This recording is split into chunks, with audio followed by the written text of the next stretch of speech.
జీ5 ఉండగా మీ favourite TV shows ని మీరు అస్సలు మిస్ అవ్వలేరు. Complete free. ఆగు లక్ష్మి.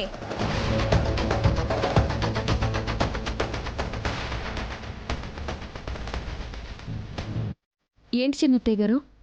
ఏంటి నువ్వు చేస్తున్న పని? ఏ అత్తయ్య గారు, నేనేం చేశాను? మీరు దేని గురించి మాట్లాడుతున్నారు? దానకర్ణుడికి కజిన్ సిస్టర్లా ఇంట్లో ఉన్నవన్నీ దోచి దానం చేస్తున్నావు కదా, దాని గురించి. అయ్యో, ఈ మాత్రం దానం చేయడంలో దోచిపెట్టడం ఏముంది చిన్నత్తయ్య గారు? కష్టపడేదానివైతే వాటి విలువ నీకు తెలిసేది. కష్టం లేకుండా, కట్టిన చీర నలక్కుండా, కాలు కదలకుండా ఈ పాలరాతి మెడలో తిరుగుతున్నావు కదా, అందుకే నీకు కష్టపడితే వచ్చే డబ్బు విలువ తెలియడం లేదు.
ఒక్కొక్కసారి వయసుతో సంబంధం లేకుండా పాఠాలు నేర్చుకోవాలి. అక్క, అసలు లక్ష్మి ఏం చేసిందో తెలుసా? తెలుసు, నేను మొత్తం విన్నాను. కొంచెం కూడా బాధ్యత లేకుండా, సంపాదించే దానికి విలువ తెలియకుండా అప్పనంగా దారిని పోయే వాళ్ళకి దానాలు చేస్తుంది. అదేంటని అడిగితే ఉంది కాబట్టి చేస్తున్నాను, ఇవ్వడంలో తప్పేంటన్నట్టు మాట్లాడుతుంది. మరీ ఇంత పొగరేంటో నాకు అర్థం కావట్లేదు. దాన్ని పొగరు అనరు దేవయాని. నువ్వు ఇందాకన్నట్టు పాఠాలు నేర్పడం అని అంటారు. అంటే ఇప్పుడు ఏమంటావక్క? లక్ష్మి చేసింది కరెక్ట్ అంటావా ఏంటి?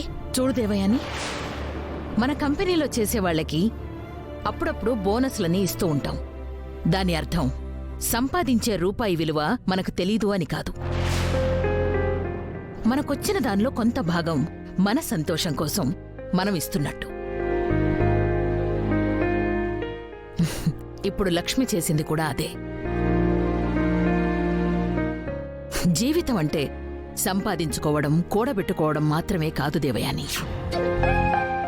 అప్పుడప్పుడు ఇవ్వడం, పంచుకోవడం, దానం చేయడం, ఇలాంటివన్నీ కూడా కలుపుకుంటేనే మన జీవితం సంపూర్ణమవుతుంది. ఇందాక లక్ష్మితో అంటున్నావే, ఇంత వయసు, ఇంత అనుభవం ఉన్నదానికే పాఠాలు చెప్తున్నావా అని. ఇంత అనుభవం ఉండి కూడా ఇంకా మనం ఇలాంటి చిన్న చిన్న విషయాలు తెలుసుకోలేకపోతే ఎలా చెప్పు? లక్ష్మి, నువ్వు చేసిన దాంట్లో తప్పేమీ లేదు. మనిషి అన్నాక కాస్త మానవత్వం కూడా ఉండాలి. అది నీలో ఉంది, నాకు నచ్చింది.